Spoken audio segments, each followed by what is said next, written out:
Assalamualaikum warahmatullahi wabarakatuh.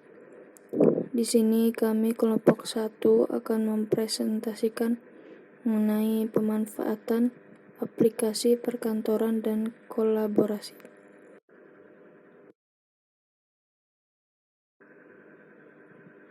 Kami kelompok 1 dari PGSD 5B yang beranggota Amalia, Fauzia Rahma, Mutimatul Fadilah, Nazihatul Munawaroh, dan Widianti.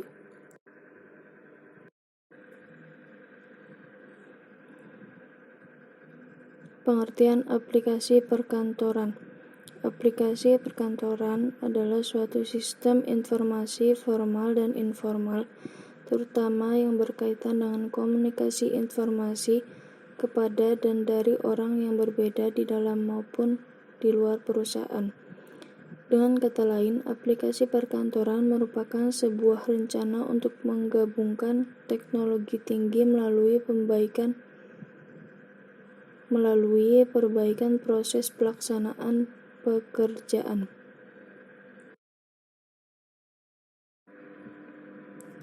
Selanjutnya tujuan aplikasi perkantoran bertujuan untuk meningkatkan produktivitas kerja, meminimalkan biaya. Komputer tidak menggantikan pekerja saat ini, tetapi komputer menunda penambahan pegawai yang diperlukan untuk menangani beban kerja yang bertambah. Pemecahan masalah kelompok.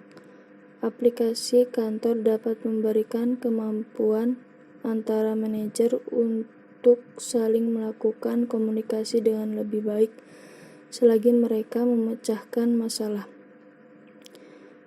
Sebagai pelengkap, bukan pengganti, aplikasi perkantoran tidak akan menggantikan semua komunikasi interpersonal tradisional. Percakapan tatap muka, percakapan telepon, pesan tertulis pada memo, dan sejenisnya.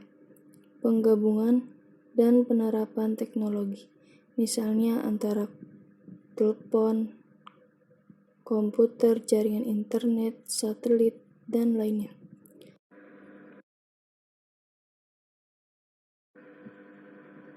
Selanjutnya, aplikasi perkantoran.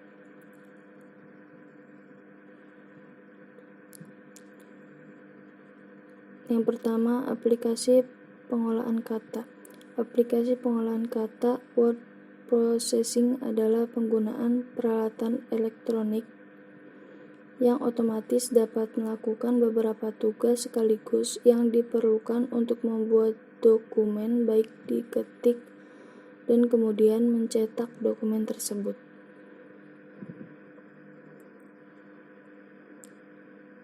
Yang B, surat elektronik atau bisa disebut email.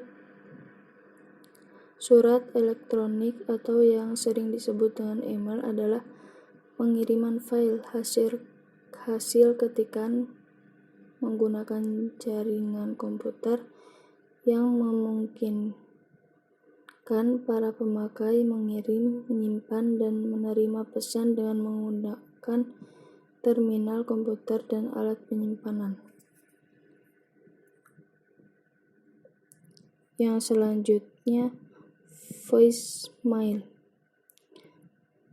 Hampir sama dengan surat elektronik, tetapi pesan dikirim dengan menggunakan dalam telepon. Telepon juga digunakan untuk mengambil pesan yang telah diterima. Yang selanjutnya, kalender elektronik. Kalender elektronik menggunakan jaringan komputer untuk menyimpan dan memanggil acara yang lebih ditetapkan oleh manajer. Kalender elektronik bersifat khusus di antara aplikasi perkantoran karena ia hanya menyusun terjadinya komunikasi, bukan sebagai media komunikasi. Yang selanjutnya, konferensi audio. Konferensi audio adalah penggunaan peralatan komunikasi suara untuk membuat komunikasi audio di antara orang-orang yang tersebar secara geografis dengan tujuan melaksanakan konferensi.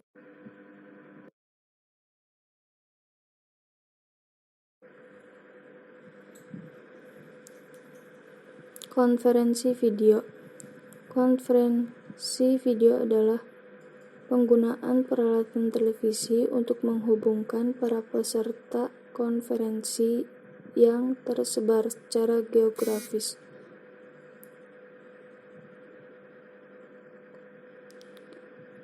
Peralatan tersebut menyediakan hubungan audio dan video. Yang selanjutnya, Faxmail. Fax merupakan singkatan dari Faxmail Transmission. Merupakan penggunaan peralatan khusus yang dapat membaca citra dokumen pada suatu ujung saluran komunikasi dan membuat salinan pada ujung lainnya. Saluran komunikasinya sangat sering berbentuk saluran telepon biasa. Yang selanjutnya, slide presentasi. Slide presentasi adalah penggunaan komputer untuk tujuan memberikan tampilan materi yang dapat berupa gambar, kata, suara, maupun audiovisual yang ditampilkan dalam bentuk slide.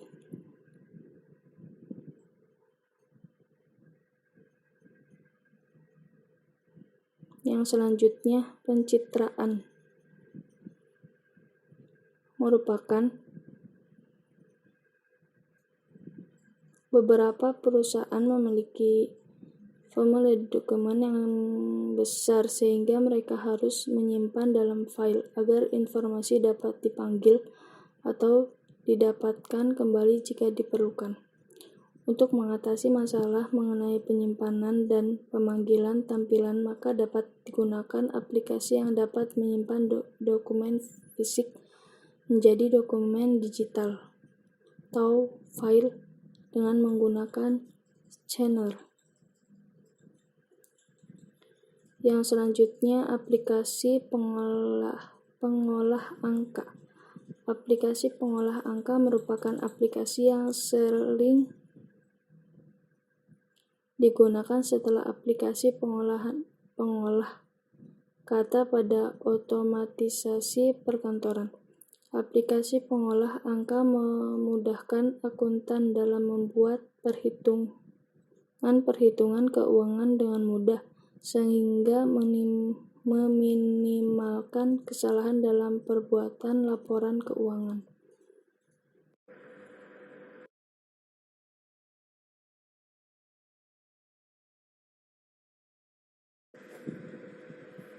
Yang selanjutnya, sistem aplikasi perkantoran. Yang pertama, sistem komunikasi elektronik. Sistem komunikasi elektronik adalah merupakan sistem teknologi informasi yang digunakan untuk berkomunikasi di antara individu, grup-grup kerja, dan organisasi-organisasi. Yang termasuk dalam sistem ini adalah email, voice email, Fashmail, dan bulletin bound system. Bulletin bound system adalah suatu lokasi lewat jaringan internet yang memungkinkan suatu pesan disimpan di lokasi dan selanjutnya dapat diakses dan didesain oleh orang lain. Yang kedua adalah sistem kolaborasi elektronik. Sistem kolaborasi elektronik adalah suatu sistem yang tidak hanya pertukaran komunikasi atau peran, tapi juga bagaimana informasi atau pesan tersebut digunakan untuk bekerja sama. Yang selanjutnya adalah sistem publikasi dan pengolahan. Image electronic. Sistem publikasi elektronik adalah penggunaan teknologi informasi untuk keperluan pembuatan dokumen tercetak. Yang termasuk aplikasi dari sistem publikasi dan pengolahan image elektronik adalah desktop publishing. Yang selanjutnya, sistem pengolahan kantor. Sistem pengolahan kantor merupakan sistem kantor otomatis yang mendukung orang-orang di organisasi untuk mengorganisasikan aktivitas-aktivitas kerja mereka. Yang termasuk dalam sistem ini adalah desktop, accessories, dan electronic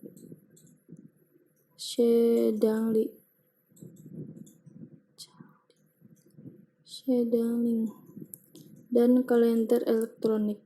Desktop accessories menyediakan alat-alat seperti kalkulator, kalender, jam, notepad, daftar nomor telepon, dan daftar jam janjian.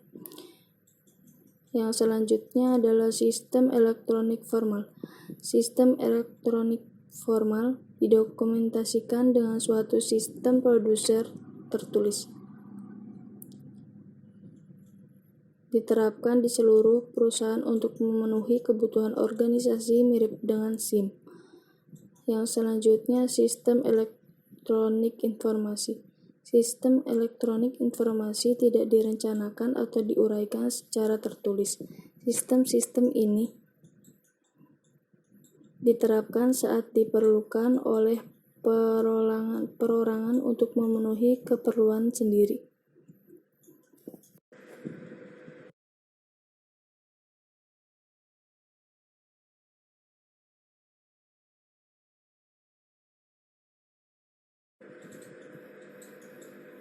Yang selanjutnya, keuntungan dan kerugian aplikasi perkantoran.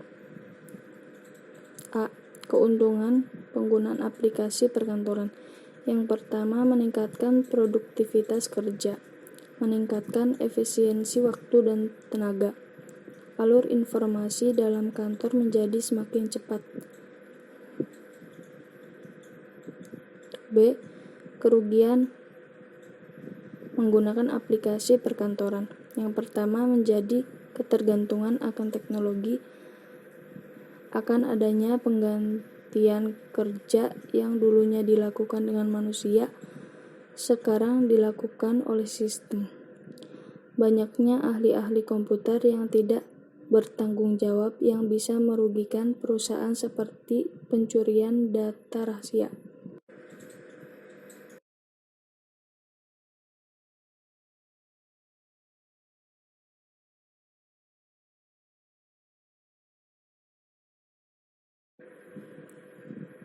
Selanjutnya, dampak positif dan negatif penggunaan aplikasi perkantoran.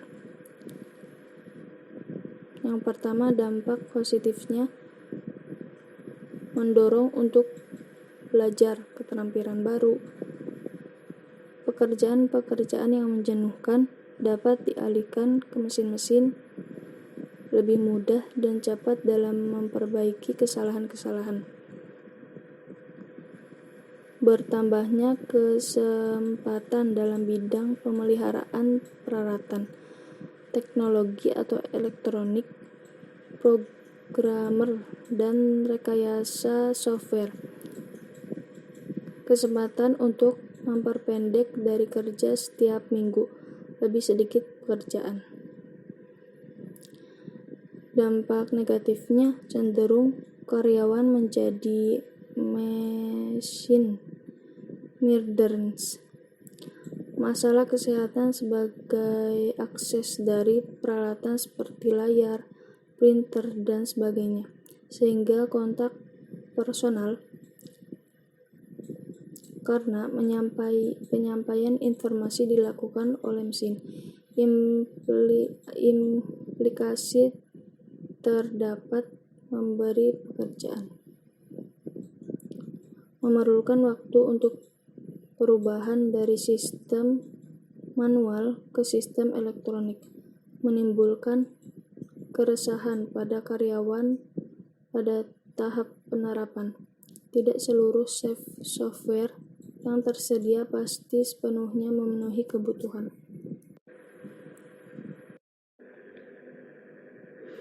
Mungkin cukup sekian dari kelompok 1. Apabila ada kata yang kurang berkenan, mohon maaf. Assalamualaikum warahmatullahi wabarakatuh.